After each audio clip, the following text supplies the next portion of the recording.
তো হাজিরিন, এখনকার সমাজ আর অন্য সমাজ কোনোদিন এক হবে না। মুরব্বীরা বলেছি, আগে যখন আমরা রাস্তা দিয়ে হেঁটে যেতাম তখন একজন যদি টুপিওয়ালা দেখতাম তাকে দাঁড়িয়ে সালাম পর্যন্ত পৌঁছাই দিতাম।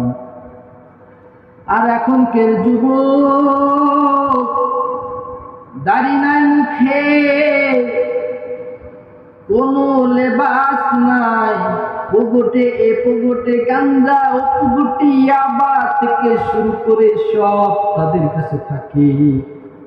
ভালো মানুষ রাস্তা দিয়ে যাওয়ার সময় তাকে জঙ্গি উপাধি দেয়।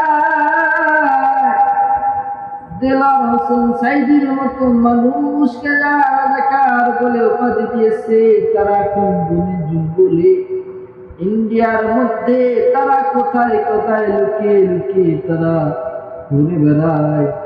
আমাদের বাংলাদেশের একজন এমপি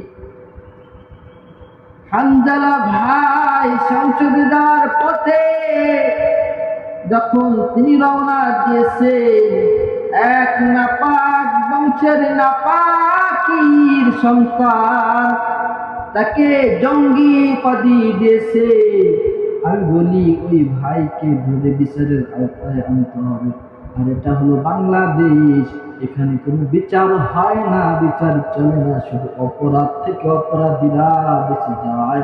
টাকার কাছে সংসদে, টাকার কাছে আদালতে, টাকার কাছে সমাজে, টাকার কাছে সবাই হেরে গিয়েছে। আমার মাতৃভূমি বাংলাদেশ, বাংলাদেশের বাংলা ভাষার যে মানুষ, যে প্রধান হযরত মাওলানা আব্দুল হামিদ ভাসানী, তার কথা মানুষ মনে করে না। ভাষা আন্দোলন করে ভাষা, আমাদের ভাষা দান করলেন, সেই ভাষাকে আমরা বলতে চাই না, বলতে পারি না, কারণ সেই ভাষা হলো ইংলিশের কাছে বিক্রি হয়ে গেছে। ওই ভাষা আমাদের এখন কেউ মূল্য দেয় না। ইংলিশ যদি আমি না জানি, আমার দেশে কোনো সম্মান নাই। ইংলিশ অথবা অন্য দেশের ভাষা, হিন্দি ভাষা যদি আমি না জানি, আমার দেশে কোনো মূল্য নাই।